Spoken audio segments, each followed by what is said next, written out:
Hello guys, स्वागत है आप सभी का ऑनलाइन स्टडी एकेडमी में। दोस्तों, रोजगार और निर्माण का नया अंक प्रकाशित हो चुका है जो कि 21 से लेकर 27 फरवरी 2022 तक का है। और इस वीडियो में हम इसी अंक का विश्लेषण करेंगे। इसके अलावा कुछ इंपॉर्टेंट एमसीक्यू भी हैं तो उन्हें भी डिस्कस करेंगे। आइए शुरू करते हैं।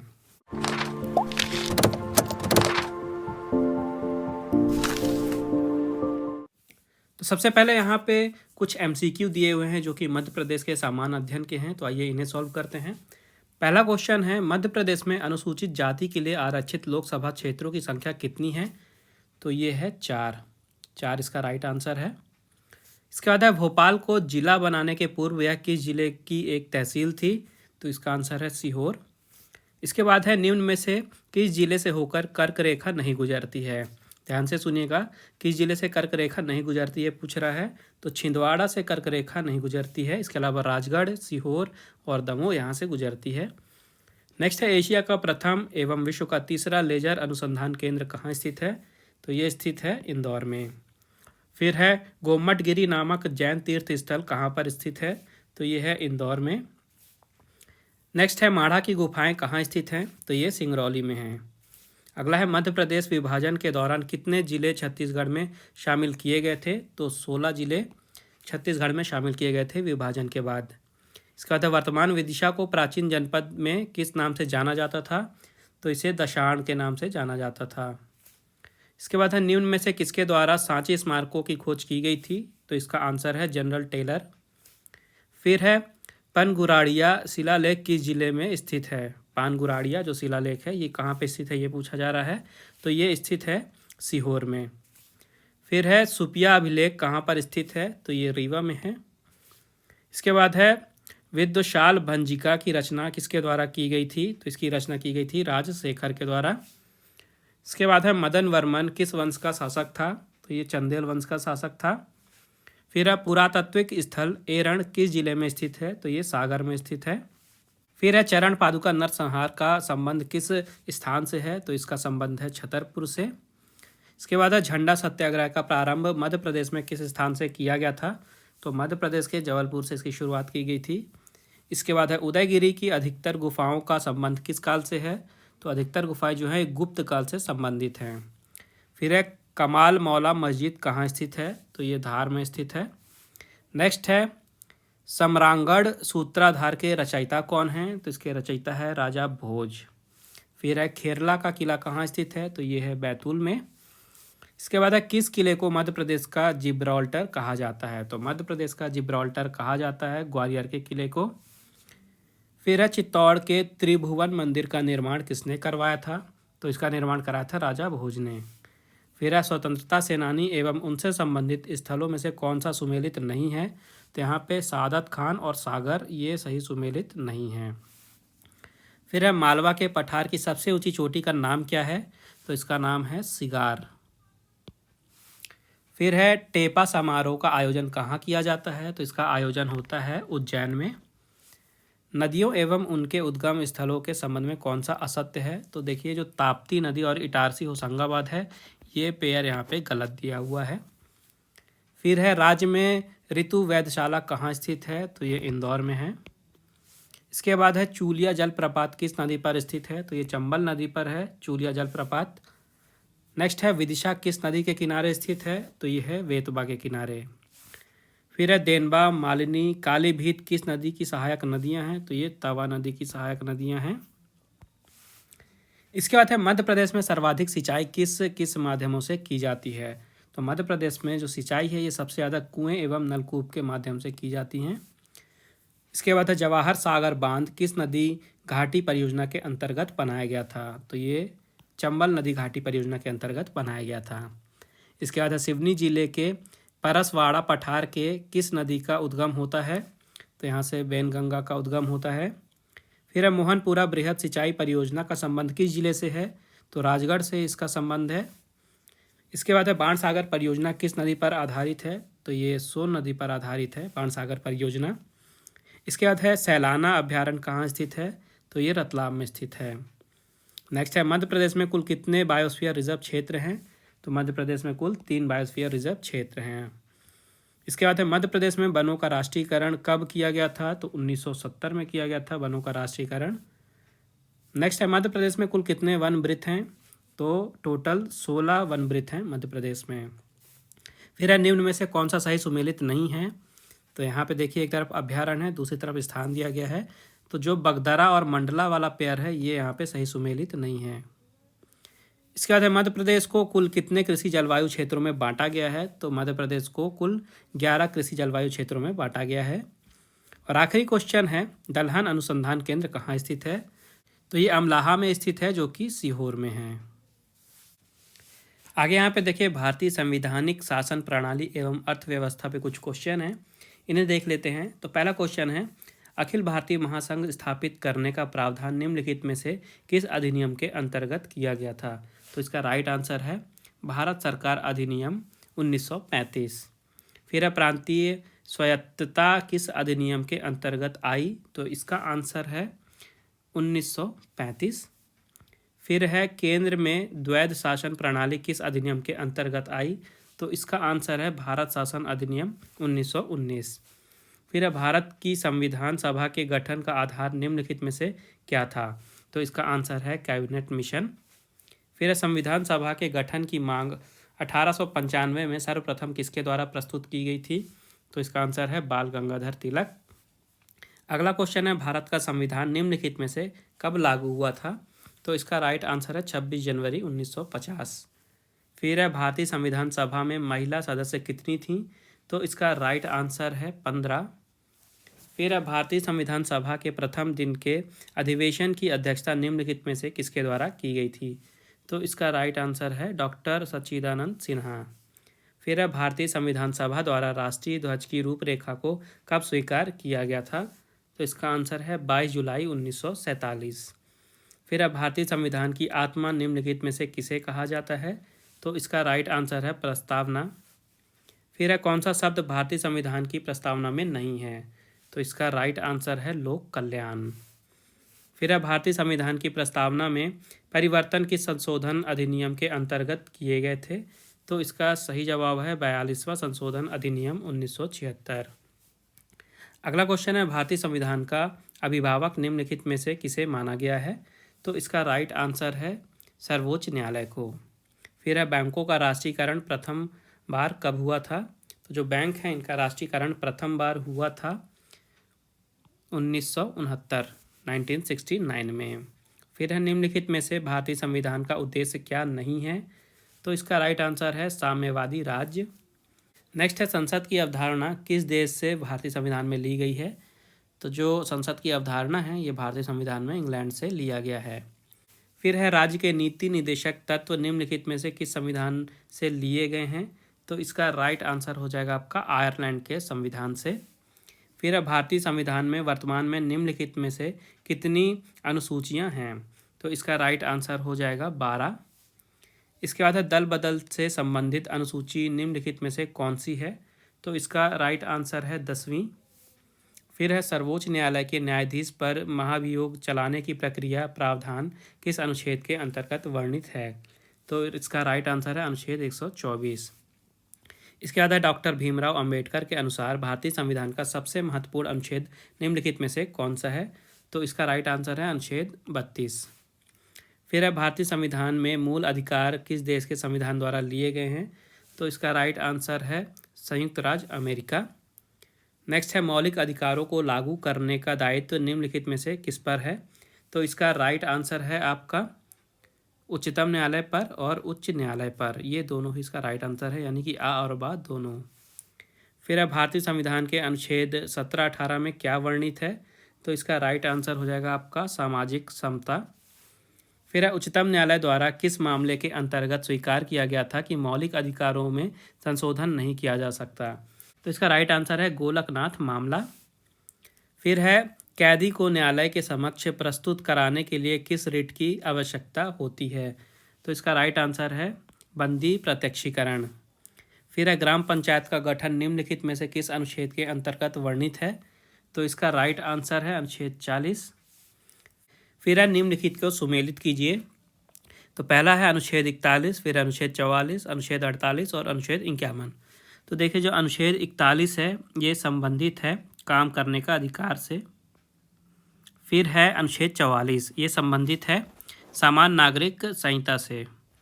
इसके बाद है अनुच्छेद 48, तो ये संबंधित है कृषि एवं पशुपालन का संगठन।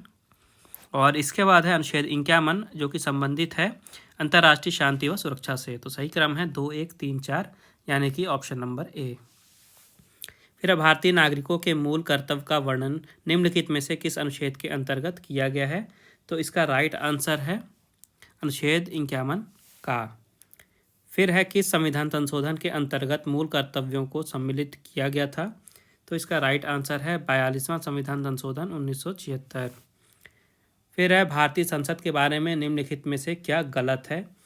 देखिए, राष्ट्रपति लोकसभा और राज्यसभा से मिलकर संसद बनती है, ये सही है। लोकसभा में मनोनीत सदस्य नहीं होते हैं, ये जो है ये गलत है। राज्यसभा को भंग नहीं किया जा सकता, ये सही है। राज्यसभा के कुछ सदस्य राष्ट्रपति द्वारा नाम निर्देशित होते हैं, ये भी सही है। तो ऑप्शन नंबर बी यानी कि बा यहाँ पे गलत है।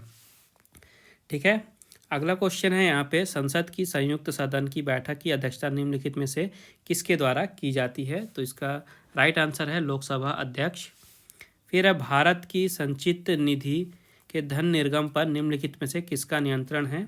तो इसका राइट आंसर हो जाएगा आपका संसद। इसके बाद भारत के राष्ट्रपति के चुनाव में निम्नलिखित में से कौन सा भाग नहीं लेता है?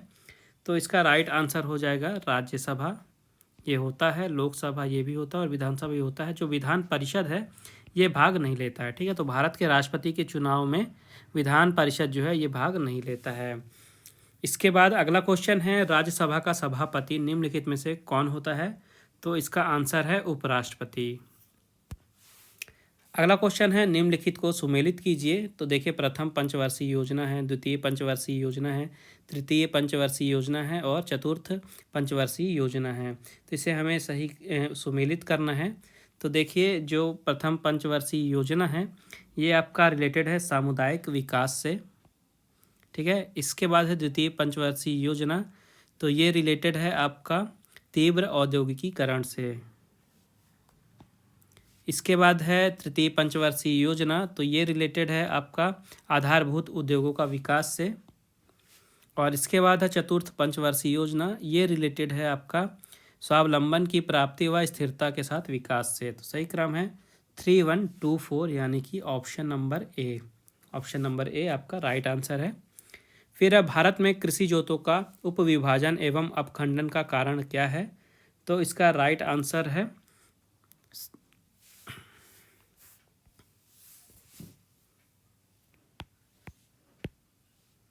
संयुक्त परिवार प्रथा का ह्रास, फिर है जनसंख्या वृद्धि और उत्तराधिकार का कानून, ये तीनों यानी उपरोक्त सभी इसका राइट आंसर हो जाएगा। फिर है कृषि फसल वर्ष कब होता है? तो इसका राइट आंसर है 1 जुलाई से 30 जून। फिर है वर्गीज कुरियन निम्नलिखित में से किससे संबंधित हैं? तो इसका राइट आंसर हो जाएगा श्वेत क्रांति से। इसके बाद भारतीय विदेश व्यापार संस्थान निम्नलिखित में से कहाँ स्थित है? तो इसका राइट आंसर हो जाएगा नई दिल्ली। फिर है गिल्ट एंड बाजार निम्नलिखित में से किससे संबंधित है? तो इसका राइट आंसर हो जाएगा सरकारी प्रतिभूतियों से। नेक्स्ट है भुगतान संतुलन में निम्नलिखित में से क्या निहित है? तो इसका जो राइट आंसर है ये होगा आपका दृश्य व्यापार, अदृश्य व्यापार और ऋण, ये तीनों ही इसका राइट आंसर है, यानी उपरोक्त सभी।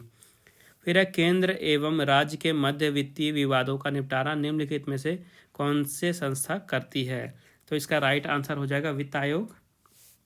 फिर है भारतीय रिजर्व बैंक का राष्ट्रीयकरण निम्नलिखित में से किस वर्ष किया गया था? तो इसका राइट आंसर हो जाएगा 1949। और आखिरी क्वेश्चन है, बुल एंड बियर निम्नलिखित में से किससे संबंधित है? तो जो बुल और बियर है ये शेयर बाजार से संबंधित हैं। इसके बाद देखिए, जो केंद्रीय बजट है 2022-23 का, इस पे आधारित कुछ महत्वपूर्ण प्रश्न हैं। तो महत्वपूर्ण जो प्रश्न हैं इनको हम एक बार देख लेते हैं। पहला क्वेश्चन है हमारा, अगले 25 वर्ष भारत @100 के अमृतकाल में प्रवेश करते हुए बजट में कितनी प्राथमिकताओं के विकास पर जोर दिया गया है? तो इसका आंसर है 4।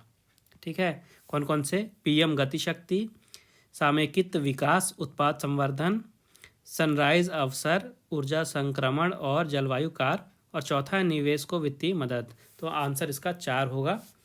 फिर अब पीएम गति शक्ति को बढ़ावा देने वाले कितने कारक हैं?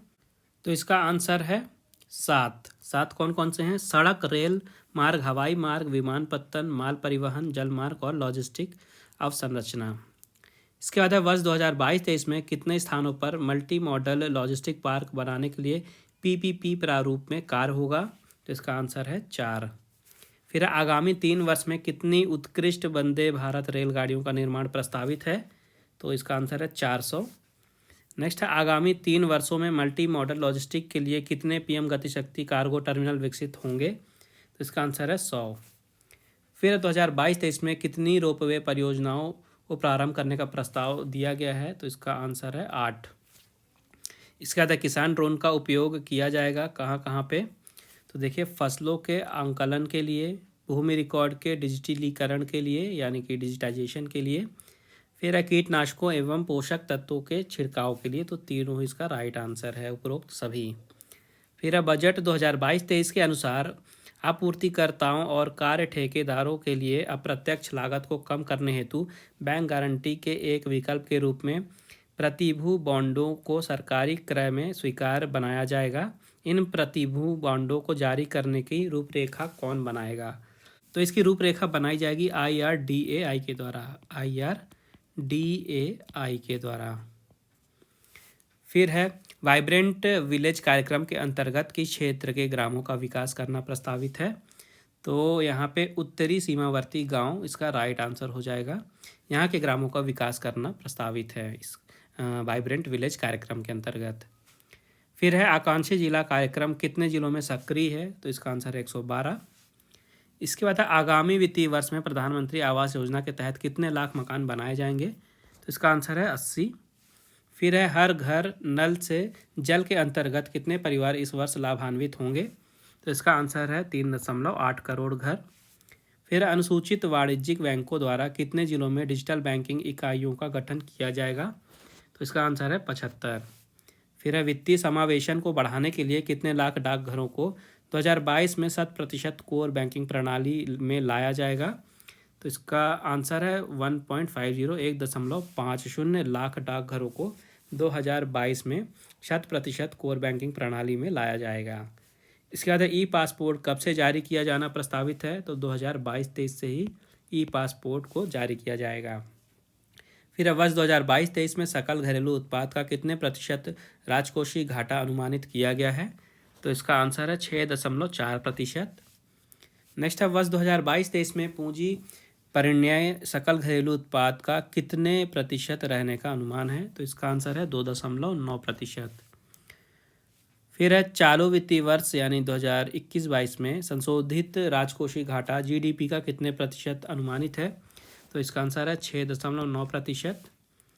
फिर है पीएमई विद्या के 1 क्लास 1 टीवी चैनल कार्यक्रम को 12 टीवी चैनलों से बढ़ाकर कितने टीवी चैनलों तक पहुंचाया जाएगा?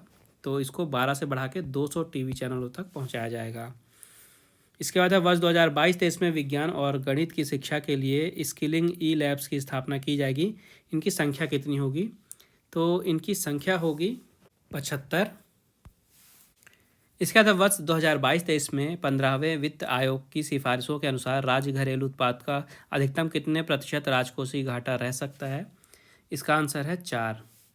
फिर है अर्थव्यवस्था की कार्बन तीव्रता को कम करने के लिए कौन से बॉन्ड जारी करने का प्रस्ताव बजट में दिया गया है? तो ये जो बॉन्ड है इसका नाम है सॉवरेन हरित बॉन्ड। फिर है केन बेतवा लिंक परियोजना कितने लाख हेक्टेयर कृषि भूमि के लिए प्रस्तावित है?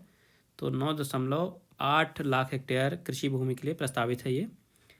फिर है इस वर्ष के बजट में कितने लाख आंगनबाड़ियों को सक्षम आंगनबाड़ी के रूप में समुन्नत करने का प्रस्ताव है? तो इसका आंसर है 2। फिर है बजट में राष्ट्रीय टेली मानसिक स्वास्थ्य कार्यक्रम के प्रारंभ करने की घोषणा की गई है। इसमें कितने टेली मानसिक स्वास्थ्य उत्कृष्टता केंद्रों का नेटवर्क सम्मिलित है? इसका आंसर है 23। फिर है बजट में घोषित PMDUINE योजना किस क्षेत्र के विकास से संबंधित है? तो ये उत्तर पूर्व क्षेत्र के विकास से संबंधित है। इसके बाद किस वर्ष को अंतर्राष्ट्रीय कदन वर्ष घोषित किया गया है? तो इसका आंसर है 2023। इसके बाद centre for processing accelerated corporate exit यानी कि CPSC किसके लिए स्थापित किया गया है? तो ये कंपनियों को तेज़ी से बंद करने के लिए स्थापित किया गया है। फिर है नवीनतम बजट के संशोधन के अनुसार अद्यतन आयकर विवरणी संबंधित आकलन वर्ष के अंत से कितने वर्षों के भीतर जमा की जा सकती है? तो इसका आंसर है 2 वर्ष। इसका देखिए सामान्य ज्ञान खेल के कुछ क्वेश्चन हैं, इन्हें भी डिस्कस करते हैं। तो पहला क्वेश्चन है, नोवाक जोकोविक ने वर्ष 2021 में कौन सा ग्रैंड स्लैम टूर्नामेंट नहीं जीता है? तो इसका आंसर होगा यूएस ओपन। फिर इनमें से किस गेंदबाज ने टेस्ट क्रिकेट में एक पारी में 10 विकेट नहीं लिए हैं? तो जिम लेकर, अनिल कुंबले और एजाज पटेल ने लिया है। मुतैया मुरलीधरन ने एक पारी में 10 विकेट नहीं लिए टेस्ट मैच में। फिर किस खिलाड़ी ने वर्ष 2021 में BWF वर्ल्ड टूर फाइनल्स में महिला वर्ग का खिताब जीता है? तो इसका जो राइट आंसर है ये है आपका आन से यंग। फिर वेस्ट इंडीज़ के लिए सबसे ज़्यादा टेस्ट मैच खेलने वाले खिलाड़ी कौन हैं? तो इसका राइट आंसर है शिव नारायण चंद्रपॉल। नेक्स्ट है, इनमें से कौन सा क्लब इंग्लिश प्रीमियर लीग का हिस्सा नहीं है? तो इसका राइट आंसर हो जाएगा वेलेंसिया। ठीक है, वेलेंसिया जो है ये इंग्लिश प्रीमियर लीग का हिस्सा नहीं है। फिर है, अंतर्राष्ट्रीय क्रिकेट में मैच की पहली 3 गेंदों में हैट्रिक लेने वाले एकमात्र गेंदबाज कौन है? तो इसका राइट आंसर हो जाएगा चमिंडा वास। ठीक है, चमिंडा वास जो कि श्रीलंका के बॉलर थे। इसके बाद वर्ष 2019 में वर्ल्ड बॉक्सिंग चैंपियनशिप किस देश में आयोजित की गई थी? तो इसका राइट आंसर हो जाएगा आपका रूस। फिर है, इंग्लैंड ने किस वर्ष फीफा विश्व कप का खिताब जीता था?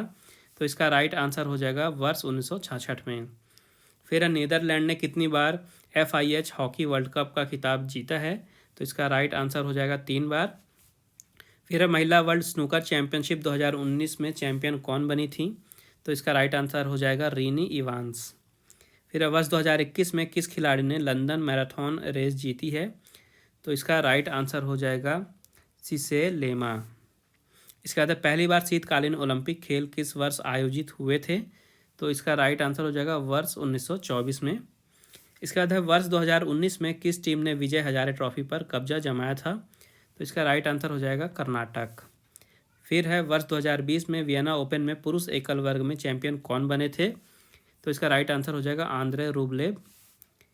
इसके बाद अगला क्वेश्चन है, विराट कोहली ने टेस्ट क्रिकेट में कितने दोहरे शतक बनाए हैं? तो इसका राइट आंसर हो जाएगा 7।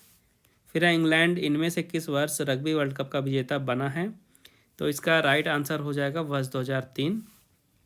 नेक्स्ट है, इनमें से किस शहर में विंबलडन ग्रैंड स्लैम का आयोजन किया जाता है? तो इसका राइट आंसर हो जाएगा लंदन।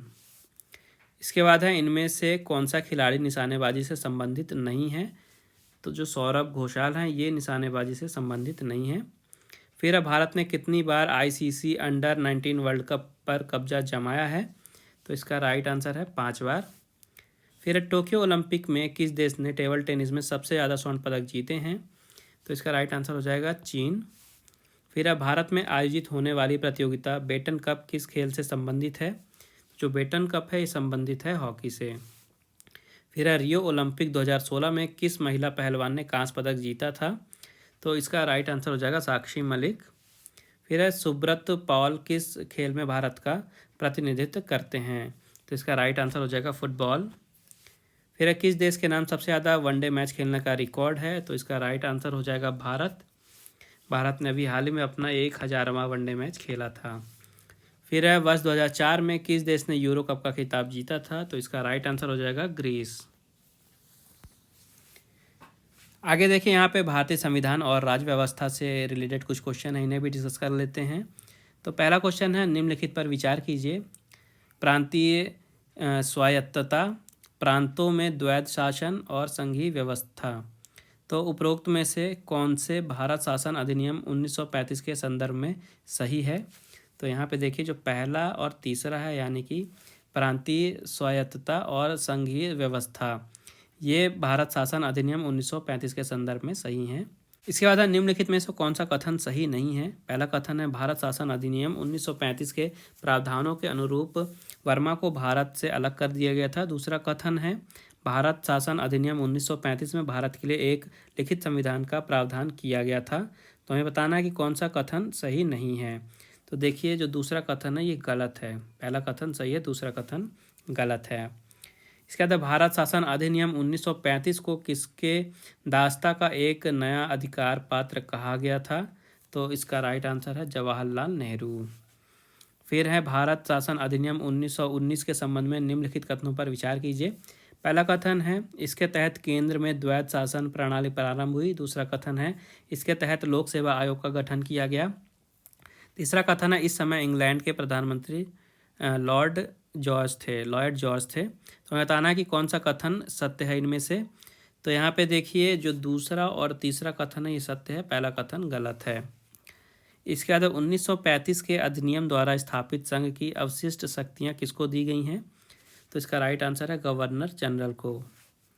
फिर है इनमें से कौन सा कथन मोंटेग्यू चेम्सफोर्ड सुधार 1919 के संदर्भ में सही नहीं है? तो पहला कथन है पहली बार महिलाओं को सीमित मात्रा में मत देने का अधिकार। दूसरा, इस अधिनियम में एक अखिल भारतीय संघ की व्यवस्था भी की गई थी। तो हमें बताना है कि कौन सा कथन यहाँ पे सत्य नहीं है। तो यहाँ पे देखिए दूसरा कथन गलत है, ये सत्य नहीं है, और पहला कथन सत्य है। इसके बाद है निम्नलिखित में से कौन संविधान प्रारूप समिति के सदस्य नहीं थे? तो यहाँ पे देखिए JB कृपलानी ये सदस्य नहीं थे, N माधव राव थे, TT कृष्णामाचारी थे, और सरदार वल्लभ भाई पटेल ये नहीं थे। तो पहला और चौथा जो है ये भारतीय संविधान प्रारूप समिति के सदस्य नहीं थे। तो आपका जो ऑप्शन हो जाएगा राइट ये हो जाएगा C, 1 और 4 नहीं थे। इसके बाद संविधान सभा की प्रांतीय संविधान समिति का अध्यक्ष कौन था? तो इसका आंसर है सरदार वल्लभ भाई पटेल। फिर है निम्न में से कौन सा राज्य के उच्च न्यायालय का मुख्य क्षेत्र अधिकार नहीं है? तो इसका राइट आंसर हो जाएगा परामर्श संबंधी क्षेत्र अधिकार। फिर है संविधान सभा के संबंध में निम्नलिखित कथनों पर विचार कीजिए। पहला कथन है संविधान सभा के प्रथम अध्यक्ष डॉक्टर राजेंद्र प्रसाद थे। दूसरा कथन है संविधान बनाने हेतु संविधान सभा के कुल 15 अधिवेशन हुए थे। तो हमें बताना है कौन सा कथन सत्य नहीं है। तो यहाँ पे देखिए पहला भी गलत है और दूसरा भी गलत है, दोनों ही कथन यहाँ पे असत्य हैं। इसके बाद है भारत की संविधान सभा ने राष्ट्रीय ध्वज को सर्वप्रथम अपने किस अधिवेशन में स्वीकार किया था? तो इसे स्वीकार किया गया था चौथे अधिवेशन में। इसके बाद है निम्नलिखित कथनों पर विचार कीजिए। पहला कथन है पंजाब का राज्यपाल अपने दायित्वों के साथ साथ चंडीगढ़ का प्रशासक भी होता है। दूसरा कथन है केरल का राज्यपाल अपने दायित्वों के साथ ही साथ लक्षद्वीप का प्रशासक भी होता है। तो हमें बताना है कि जो 2 कथन दिए गए हैं तो कौन सा सत्य है। तो यहाँ पे पहला कथन सही है और दूसरा कथन गलत है। इसके बाद है निम्नलिखित कथनों में से कौन सा कथन असत्य है। यहाँ पे देखिए 4 कथन दिए गए हैं, बताना कौन सा असत्य है। तो संविधान सभा ने अनेक समितियों के माध्यम से कार्य किया था। दूसरा कथन है संविधान सभा के प्रथम अध्यक्ष डॉक्टर राजेंद्र प्रसाद बने थे। इसके बाद है उद्देश्य प्रस्ताव पंडित जवाहरलाल नेहरू के द्वारा प्रस्तुत किया गया था। और चौथा है संविधान सभा में सभी समुदायों को पर्याप्त प्रतिनिधित्व प्रदान किया गया था। तो यहाँ पे जो दूसरा है संविधान सभा के प्रथम अध्यक्ष डॉक्टर राजेंद्र प्रसाद बने थे, ये कथन असत्य है, बाकी सही हैं। इसके बाद है संविधान सभा के विषय में निम्नलिखित में से कौन सा कथन सत्य है ये बताना है। तो पहला कथन है इसकी रचना कैबिनेट मिशन के प्रस्ताव पर आधारित है। दूसरा कथन है इसके सदस्यों का चुनाव सीमित मताधिकारों के आधार पर किया गया था। तीसरा कथन है इसके सदस्यों का निर्वाचन सार्वभौम वयस्क मताधिकार के आधार पर प्रत्यक्ष किया गया था। और चौथा कथन है यह एक बहुदलीय निकाय थी। तो हमें बताना है कि कौन सा कथन सत्य है। तो यहाँ आपके जो पहला कथन है, दूसरा कथन और चौथा कथन ये सही है, और जो तीसरा कथन है ये गलत है। इसके बाद है निम्नलिखित में से किस एक अधिकार को डॉक्टर BR अम्बेडकर द्वारा संविधान की आत्मा कहा गया था? तो संवैधानिक उपचार का जो अधिकार है इसको BR अम्बेडकर जी के द्वारा संविधान की आत्मा कहा गया था। इसके बाद भारतीय संविधान की प्रस्तावना के संबंध में निम्नलिखित कथनों पर विचार कीजिए। पहला कथन है इसके प्रावधान न्यायालयों द्वारा प्रवर्तनीय है। इसके बाद है यह विधायिका की शक्ति का स्रोत है। तो हमें बताना है कि कौन सा कथन यहाँ पे सही है। तो देखिए यहाँ पे ना तो पहला ही सही है ना तो दूसरा ही सही है, दोनों ही कथन यहाँ पे गलत हैं। इसके बाद है राज्यसभा कैसे भंग होती है? तो यहाँ पे 4 ऑप्शन हैं।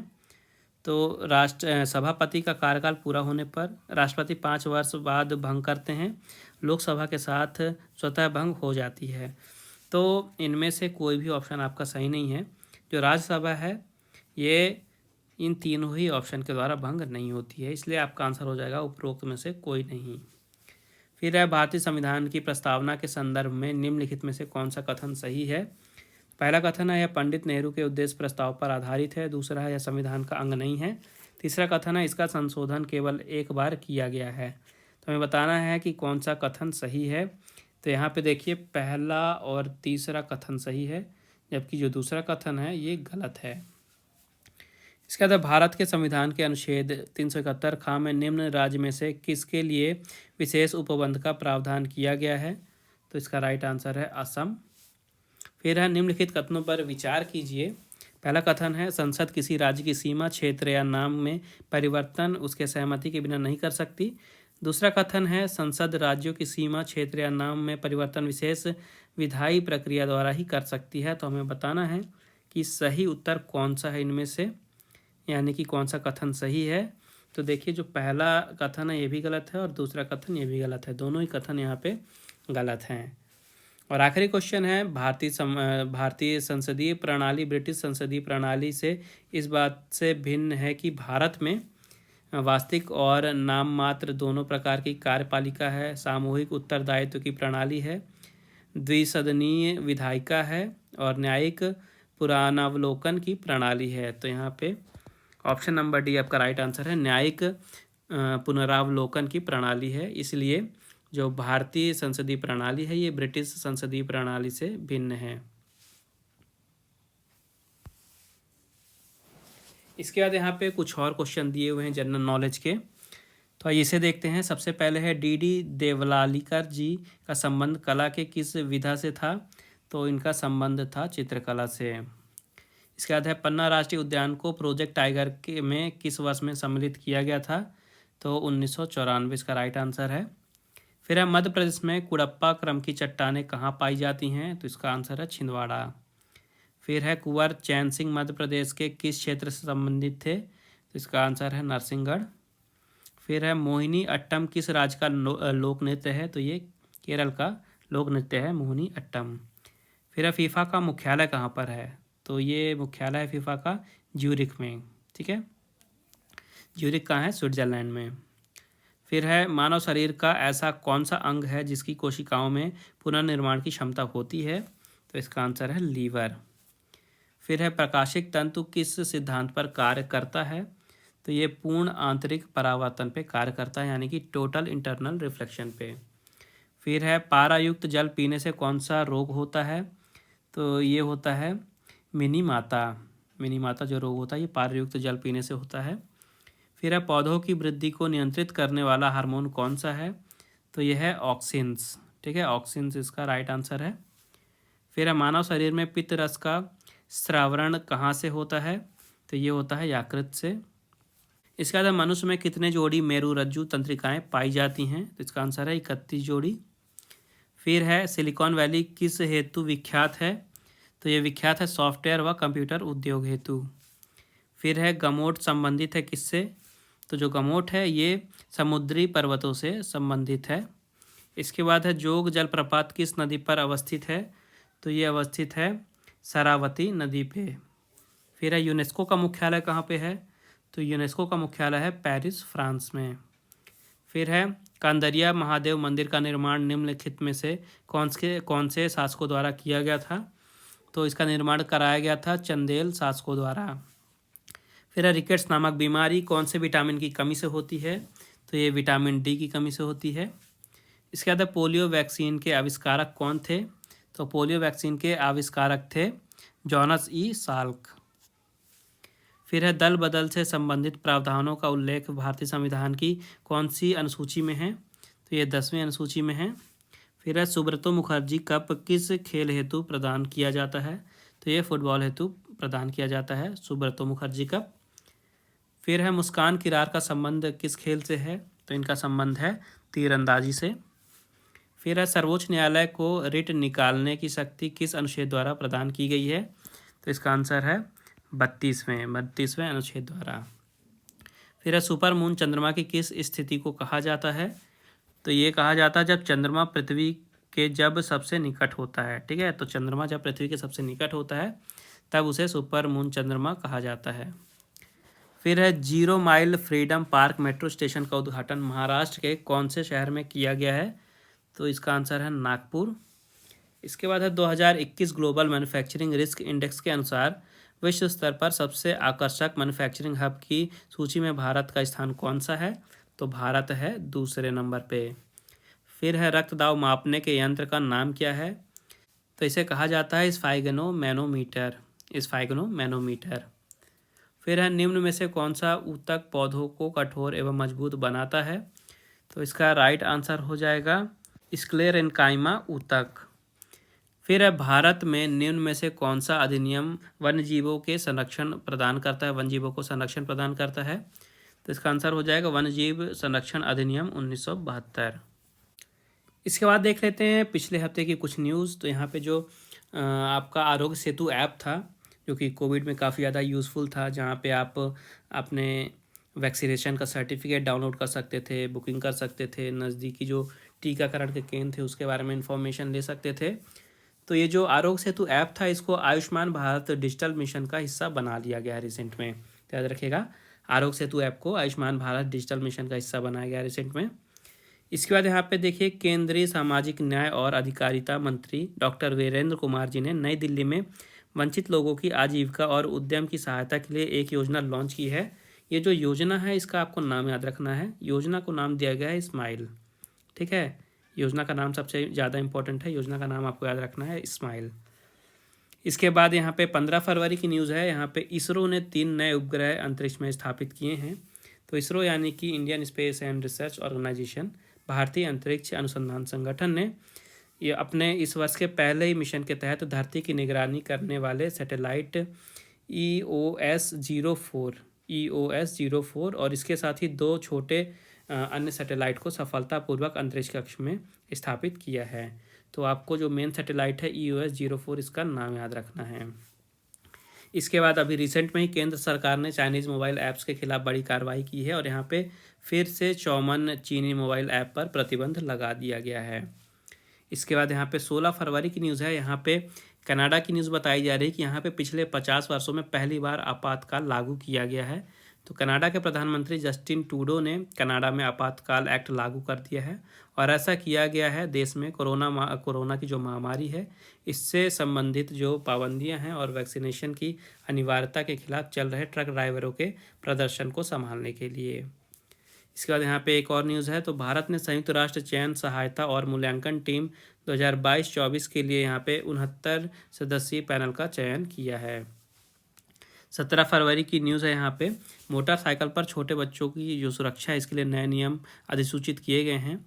तो केंद्रीय सड़क परिवहन मंत्रालय ने मोटरसाइकिल पर 4 वर्ष से कम आयु के बच्चों को ले जाने के संबंध में नए नियम अधिसूचित किए हैं।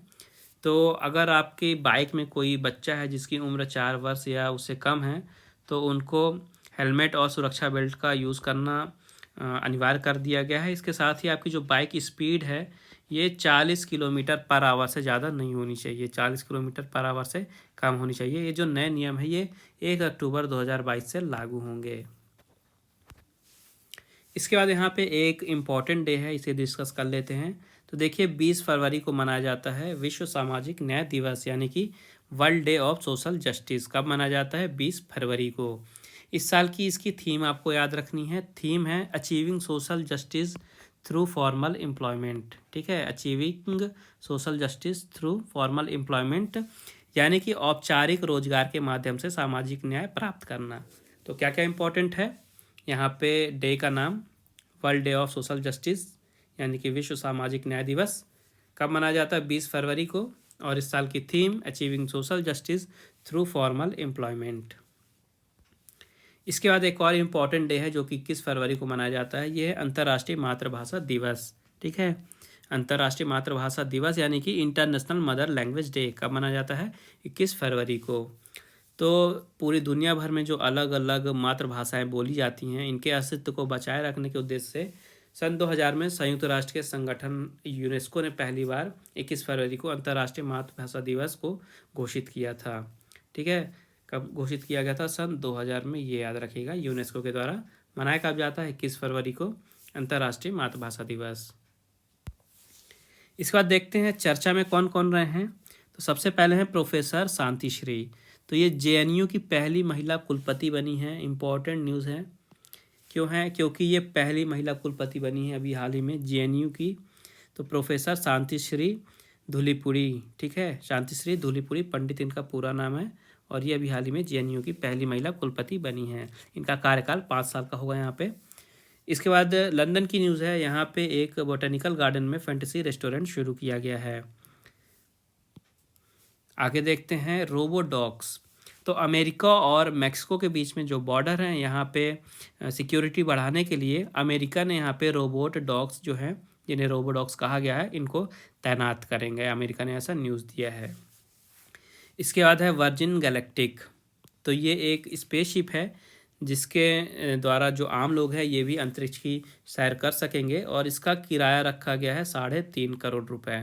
ठीक है, 3.5 करोड़ रुपए इसका किराया रखा गया है। और इसके लिए आपको आवेदन करना पड़ेगा। इसके पहले जो दूसरे कमर्शियल स्पेसक्राफ्ट थे, जैसे कि स्पेस एक्स और ब्लू ओरिजिन की स्पेस फ्लाइट, इनके टिकट के जो दाम थे ये 412 करोड़ रुपए रखे गए थे। उस कंपैरिजन में देखा जाए तो इस स्पेसशिप का जो किराया काफ़ी ज़्यादा कम है, 3.5 करोड़ रुपए रखा गया है।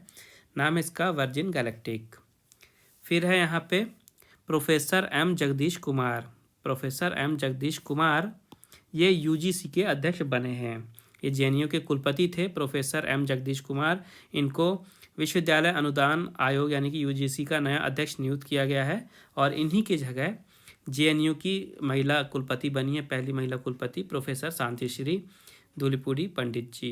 तो ये दोनों नाम आपको याद रखने हैं। फिर यहाँ पे नेपाल की न्यूज़ है।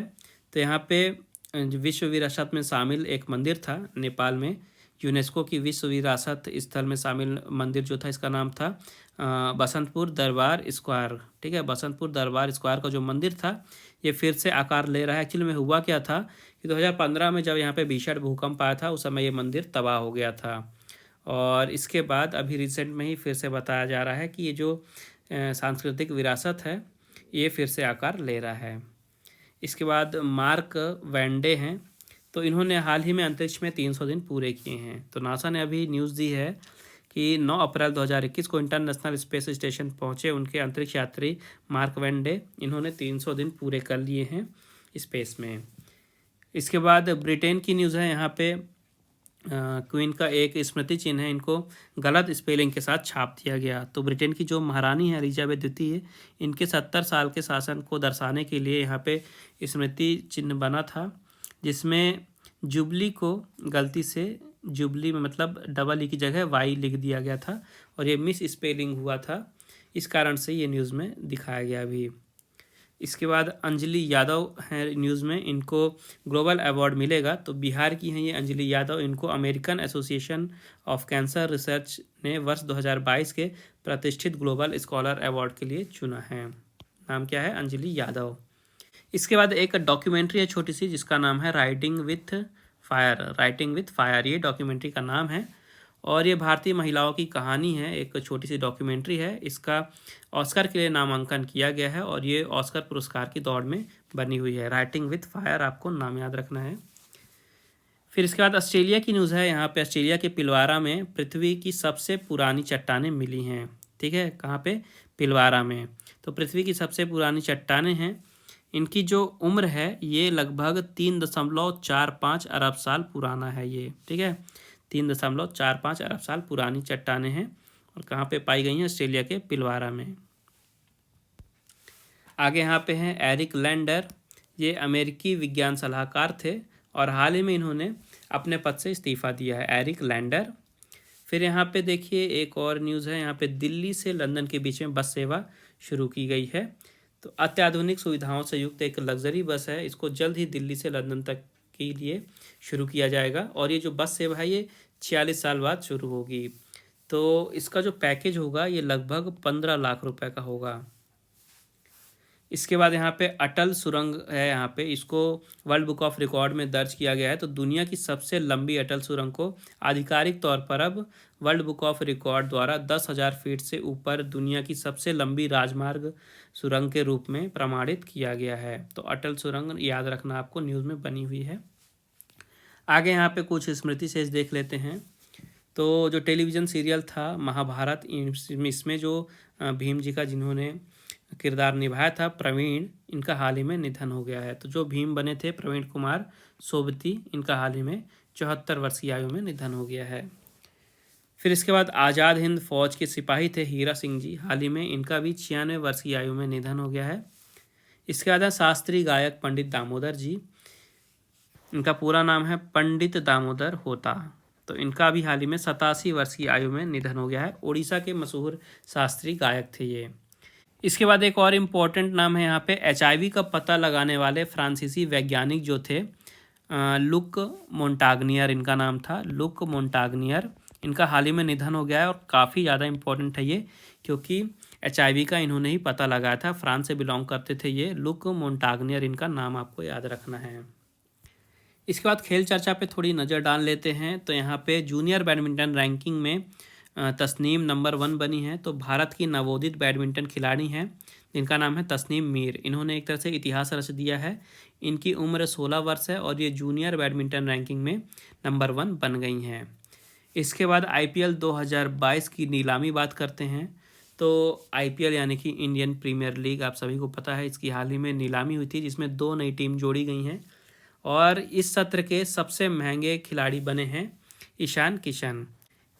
ईशान किशन को मुंबई इंडियंस ने 15.25 करोड़ रुपए में खरीदा है। 15.25 करोड़ इनकी बोली लगाई गई है और इस सत्र के ये सबसे महंगे खिलाड़ी बन गए हैं। और ओवरऑल बात करें तो IPL के इतिहास में ये दूसरे सबसे महंगे खिलाड़ी हैं। पहले कौन थे? पहले थे युवराज सिंह, जिनको दिल्ली ने 2015 में 16 करोड़ रुपए में खरीदा था और IPL के इतिहास में ये दूसरे सबसे महंगे खिलाड़ी बन गए हैं।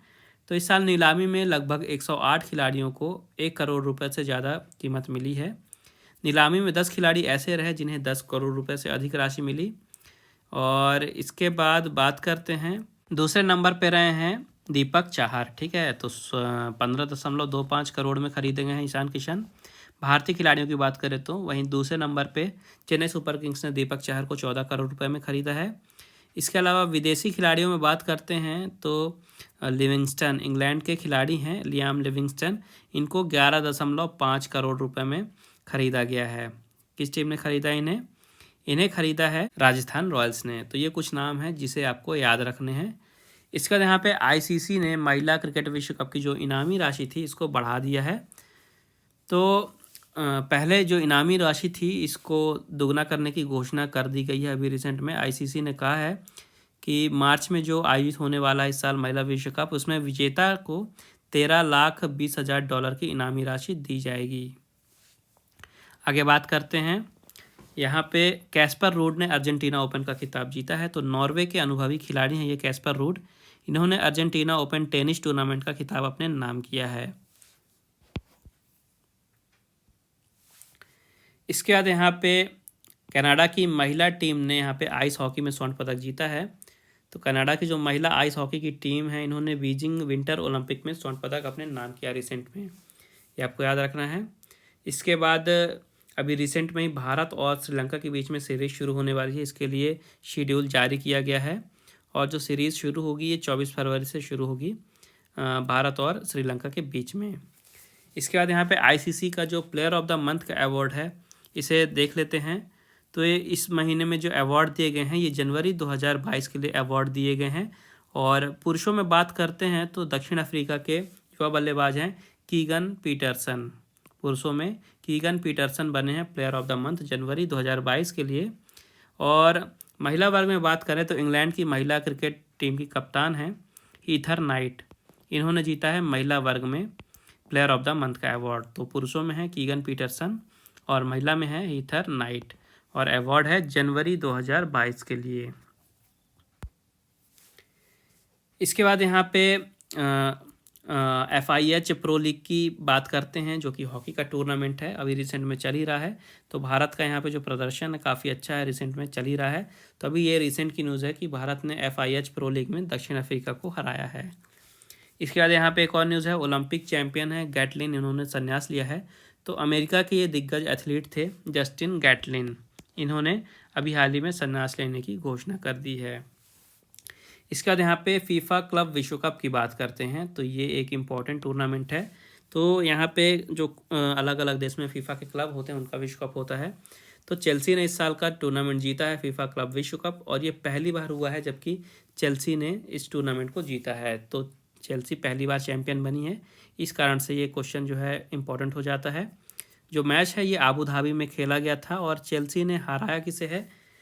चेल्सी ने हराया था ब्राज़ील का एक फुटबॉल क्लब है जिसका नाम है पाल्मेराज। तो चेल्सी ने पाल्मेराज को फाइनल में हरा के जीत गया इस साल का फीफा विश्व कप। और इसके अलावा चेल्सी फीफा क्लब विश्व कप जीतने वाली तीसरी इंग्लिश टीम है, ये याद रखना है। इसके पहले लिवरपूल और मैनचेस्टर यूनाइटेड ने भी इस टूर्नामेंट को जीता है और अब चेल्सी तीसरी टीम बन गई है इंग्लिश क्लब की। इसके अलावा स्पेनिश क्लब रियल मैड्रिड 4 बार इसको जीत चुका है और बार्सिलोना 3 बार इसे जीत चुका है, टूर्नामेंट को 3 बार। इसके बाद सामायिकी पे थोड़ा नज़र डाल लेते हैं। तो AAI यानी कि एयरपोर्ट अथॉरिटी ऑफ इंडिया हवाई अड्डों को चुना गया है यहाँ पे वॉइस ऑफ कस्टम रिकॉग्निशन 2021 के लिए। तो 7 हवाई अड्डे हैं, चेन्नई, कोलकाता, गोवा, पुणे, पटना, भुवनेश्वर और चंडीगढ़। तो यहाँ के जो एयरपोर्ट हैं इनको एयरपोर्ट काउंसिल इंटरनेशनल द्वारा विश्व के वॉइस ऑफ कस्टमर इनिशिएटिव के तहत वॉइस ऑफ कस्टमर रिकॉग्निशन के लिए चुना गया है 2021 के लिए। इसके बाद यहाँ पे विश्व सतत विकास शिखर सम्मेलन की बात हो रही है। तो अभी रिसेंट में ही भारत के प्रधानमंत्री श्री नरेंद्र मोदी जी ने वीडियो संदेश के माध्यम से ऊर्जा और संसाधन संस्थान यानी कि टेरी के इस विश्व सतत विकास शिखर सम्मेलन में उद्घाटन भाषण दिया है। इसके बाद आगे बात करते हैं। तो यहाँ पे हाउती हमले के बाद यहाँ पे अमेरिका ने यूएई में यहाँ पे F-22 फाइटर जेट पहुँचाए हैं। तो हाउती विद्रोहियों द्वारा संयुक्त राज्य अमीरात में हवाई हमले किए गए थे। इसी के बाद सुरक्षा को और भी ज़्यादा मजबूत करने के लिए अमेरिका सामने आया है और अमेरिका ने यूएई में अपने फाइटर जेट जिनका नाम है F-22 इनका एक जत्था पिछले सप्ताह को भेजा है। इसके बाद यूक्रेन और रशिया की न्यूज़ है। तो आप सभी को पता है कि काफ़ी ख़राब सिचुएशन है रशिया और यूक्रेन के बीच में, वॉर का पूरा यहाँ पे सिचुएशन बन रहा है। तो उसी को लेके अमेरिकी राष्ट्रपति जो बाइडन और रूसी राष्ट्रपति व्लादिमीर पुतिन के बीच में फ़ोन पर बातचीत हुई है और दोनों राष्ट्राध्यक्षों ने यूक्रेन को लेकर चर्चा की है, जिसके बाद अमेरिका ने कहा है कि अगर यूक्रेन पे हमला हुआ तो अमेरिका जो है ये दृढ़ता से जवाब देगा। इसके बाद नासा की न्यूज़ है। तो नासा ने अभी रिसेंट में ही शुक्र ग्रह की ये अद्भुत तस्वीर खींची है, आप फोटो में देख सकते हैं। ये पहली बार हुआ है कि शुक्र ग्रह की कोई सतह की अद्भुत तस्वीरें ली गई हैं। तो जिस प्रोब की मदद से इस तस्वीर को लिया गया है इसका नाम आपको याद रखना है। इस प्रोब का नाम है पार्कर सोलर प्रोब, ठीक है, पार्कर सोलर प्रोब। इसकी मदद से नासा ने अभी हाल ही में शुक्र ग्रह की अद्भुत तस्वीरें खींची हैं। इसके बाद ईरान की न्यूज़ है। तो ईरान ने अभी रिसेंट में ही लंबी दूरी तक मार करने वाली नई मिसाइल बनाई है। ये जो मिसाइल है इसका नाम आपको याद रखना है। तो इसका नाम दिया गया है खैरब बस्टर, ठीक है, मिसाइल का नाम दिया गया है खैरब बस्टर। और किस देश ने बनाई है? ईरान ने। बस ये 2 चीज़ आपको याद रखनी है। इसके बाद यहाँ पे एक इम्पॉर्टेंट डेट और याद रखिएगा। तो जो कृषि उत्पाद निर्यात विकास प्राधिकरण है यानी कि APEDA, इन्होंने 13 फरवरी को अपना 36वां स्थापना दिवस मनाया है। तो कभी कभी क्वेश्चन ऐसे भी पूछ लेते हैं, कोई आपको संस्था दे दी जाएगी और पूछा जाएगा कि कब इन्होंने अपना स्थापना दिवस मनाया है या इस साल इन्होंने अपना कौन सा स्थापना दिवस मनाया है। तो आपको याद रखना है कृषि उत्पाद निर्यात विकास प्राधिकरण यानी कि APEDA ने 13 फरवरी को इस साल अपना 36वां स्थापना दिवस मनाया है। तो आज के अंक के लिए बस इतना ही। आई होप आपको वीडियो पसंद आई होगी। अगर आपको वीडियो यूज़फुल लगे तो प्लीज़ वीडियो को लाइक ज़रूर करिएगा, ज़्यादा से ज़्यादा शेयर कीजिएगा अपने दोस्तों के साथ। और अगर चैनल को आपने अभी तक सब्सक्राइब नहीं किया है तो मेक श्योर चैनल को सब्सक्राइब करके बेल आइकन ज़रूर दबा दीजिएगा, ताकि जैसे ही अगला अंक प्रकाशित हो और उसकी वीडियो अपलोड हो तो सबसे पहले आपको नोटिफिकेशन आ जाए। इसके अलावा आप ऑनलाइन स्टडी एकेडमी को टेलीग्राम चैनल पर भी ज्वाइन कर सकते हैं, जहाँ पे आपको important newspaper, magazine, study material का PDF मिल जाएगा। इसके अलावा डेली करंट अफेयर है, GK है, वोकैब है, सब कुछ आपको एक ही प्लेस पे अवेलेबल है। तो मेक श्योर वहाँ पे भी ज़रूर ज्वाइन करिएगा। टेलीग्राम चैनल की लिंक आपको इस वीडियो की डिस्क्रिप्शन में मिल जाएगी। बाकी मिलते हैं अगले अंक के प्रकाशन के बाद। तब तक के लिए take care and thank you guys.